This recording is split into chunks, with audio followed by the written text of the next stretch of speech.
Hello అండి. అందరూ మన ఛానల్‌ని సబ్స్క్రైబ్ చేయండి.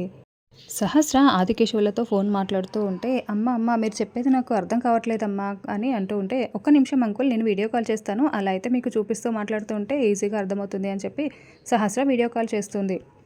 వీడియో కాల్‌లో ఆదికేశవుల దగ్గర తనకున్న డౌట్స్ అన్నీ కూడా కనుక్కుంటూ ఉంటుంది. అప్పుడే ఆదికేశవులు తనకి కావాల్సిన ఇన్ఫర్మేషన్ మొత్తం ఇస్తూ ఉంటాడు. అప్పుడు సహస్ర మాట్లాడుతూ ఉంటుంది. అప్పుడు చాలా సేపు సహస్ర ఆదికేశవులతో మాట్లాడుతూ ఉంటే, ఆదికేశవులు నడుచుకుంటూ మగ్గాలు అవి చూపిస్తూ వీడియో కాల్‌లో మాట్లాడుతూ ఉంటాడు. తర్వాత సహస్ర ఫోన్‌లో మాట్లాడుతూ ఉంటే, సహస్ర ఫోన్‌లో కూడా విహారీ కనిపిస్తూ ఉంటాడు. కానీ విహారీ కనిపించే టైంకి సడెన్‌గా విహారీ అటు పక్కన తిరిగి పడుకుంటాడు. విహారీని బ్యాక్ సైడ్ నుండి చూస్తాడు ఆదికేశవులు. సో, ఇద్దరు అలా మాట్లాడుకున్న తర్వాత, "సారీ అంకుల్ ఏమనుకోకండి. ఇంత లేట్ నైట్ ఫోన్ చేసి మిమ్మల్ని ఇబ్బంది పెట్టానని" అంటే, "అదేం లేదమ్మా" అని ఆదికేశవులు చెప్తూ ఉంటాడు.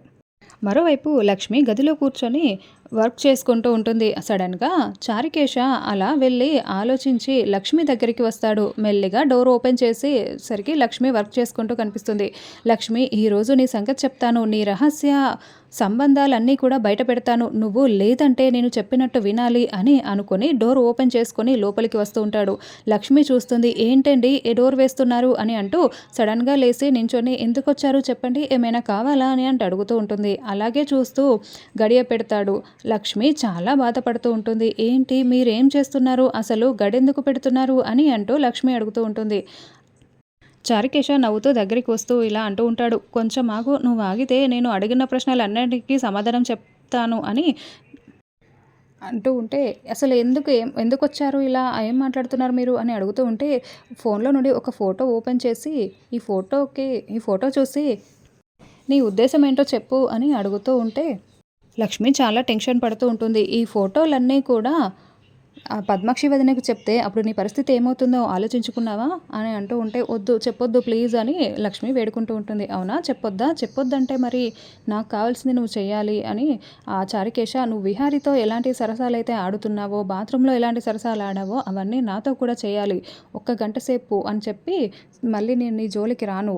ఒప్పుకోవాలి నువ్వు. లేదంటే నేనివి పద్మాక్షి వదినకి ఇస్తాను. సహస్ర గురించి తెలుసు కదా! సహస్ర ఎలా చేస్తుందో, సహస్ర గాని, పద్మాక్షి వదిన కానీ నిన్నేం చేస్తారో నువ్వే ఊహించుకో" అని చెప్పి వార్నింగ్ ఇచ్చి, "గంట సేపట్లో నువ్వు గెస్ట్ రూమ్‌కి రావాలి. నేను అక్కడ వెయిట్ చేస్తూ ఉంటాను. గంట సేపటి తర్వాత నువ్వు రాలేదనుకో ఈ విషయాలన్నీ మొత్తం పద్మాక్షి వదినకి చెప్తాను.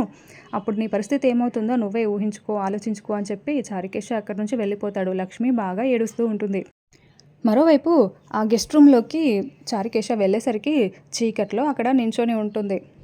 "ఓహ్! నేను పతివ్రతని, నేను రాను" అని చెప్తే, "నిజమే అనుకున్నాను వచ్చేసావే" అని చెప్పి చారుకేశ అక్కడికి వెళ్ళి వెనక్కి తిరిగి ఉన్న ఆవిడ మీద చెయ్యి వేసేసరికి లక్ష్మి లైట్ ఆన్ చేస్తుంది. అక్కడ ఉన్న వసుధని చూసి చారుకేశ చాలా షాక్ అవుతూ ఉంటాడు.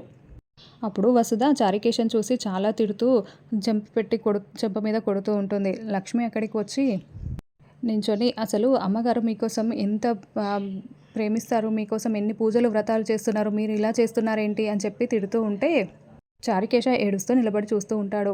వసుధ కూడా చాలా తిడుతూ ఉంటుంది. ఇష్టం వచ్చినట్లుగా తిడుతూ ఉంటుంది. "అసలు ఎవరనుకున్నావు? నువ్వెవరనుకోని లక్ష్మితో అలా మాట్లాడావు? తనెవరో తెలుసా?" అని అంటూ ఉంటే, "అమ్మగారు అని వద్దమ్మా" అని లక్ష్మి చెప్తూ ఉంటే, "ఆగు లక్ష్మి, ఈ కుక్కకి తెలిసినా కూడా వీడెవరికీ చెప్పలేడు. ఒకవేళ చెప్పాడంటే ఈ తాళి తీసి వాడి మొహాన కొట్టి వాడిని ఇంట్లో నుండి గెంటేస్తాను" అని చెప్పి వసుధ లక్ష్మికి చెప్పి, ఈ కుటుంబ గౌరవాన్ని, ఈ కుటుంబం విడిపోకుండా ఉండడానికి తన మాంగళ్య బంధాన్ని త్యాగం చేసింది. "అసలు తనెవరనుకుంటున్నావు? తను విహారీ భార్య" అని చెప్పి జరిగిన విషయం మొత్తం, విహారీ లక్ష్మిల పెళ్లి జరిగిన విషయం మొత్తం చెప్తూ ఉంటుంది. అప్పుడు చారుకేశ చాలా ఏడుస్తూ బాధపడుతూ, "నాది తప్పైపోయింది. నేను ఇంకోసారి ఇలా చెయ్యను" అని చెప్పి లక్ష్మి కాళ్ళు పట్టుకొని, "నన్ను క్షమించమ్మా లక్ష్మి, నన్ను క్షమించు" అని చెప్పి లక్ష్మి కాళ్ళు పట్టుకుంటాడు. వసుధకి కూడా ఎంత చెప్తున్నా కూడా వసుధ నమ్మదు. "నువ్వు మారడం అంటే కష్టం. నువ్వు మారవు. నేను నమ్మను" అని అంటూ ఉంటే, "నేను మారి చూపిస్తాను. మంచిగా మారి చూపిస్తాను. ఇంకోసారి ఎవరైనా నిన్ను గొడ్రాలు అని, మనకు పిల్లలు లేరని చెప్తే, ఇదిగో ఈ లక్ష్మయ్య మన కూతురని చెప్పు" అని చెప్పి చాలా బాధపడుతూ అక్కడి నుంచి వెళ్ళిపోతాడు. వెళ్ళిపోతూ ఉంటే లక్ష్మి, "అమ్మ క్షమించండి, క్షమించండి వసుధమ్మ. పశ్చాత్తాపానికి మించిన ప్రాయశ్చిత్తం ఇంకేముంటుంది? మీరే అర్థం చేసుకోవాలి" అని అంటూ ఉంటే వసుధ కూడా ఆలోచిస్తూ ఉంటుంది. అక్కడ నుండి చారుకేశ వెళ్ళిపోయిన తర్వాత లక్ష్మి, వసుధ ఇద్దరూ హగ్ చేసుకొని బాధపడుతూ ఉంటారు.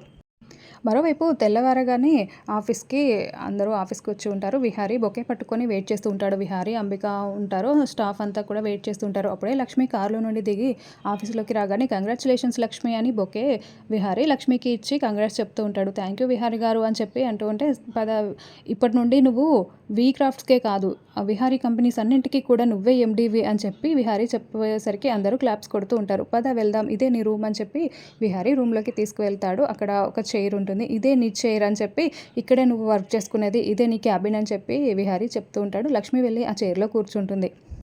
కూర్చోగానే లక్ష్మి, ఇక్కడ నుండి నేను ఈ కంపెనీ కోసం ప్రాణమైనా ఇస్తాను. ఈ కంపెనీలోనే ఉంటూ ఈ కంపెనీ డబ్బే తింటూ అందరూ ఈ కంపెనీకి ద్రోహం చేయాలని ఎవరైతే చూస్తున్నారో వాళ్ళందరినీ ఏరి పారేయడమే నా మొదటి లక్ష్యం అని చెప్పి అంబికను చూస్తూ లక్ష్మి చెప్తూ ఉంటుంది. అప్పుడు అంబిక చాలా టెన్షన్ పడుతూ ఉంటుంది. ఇది మరి అంబిక కంటున్న కలనా నిజమా చూడాలి.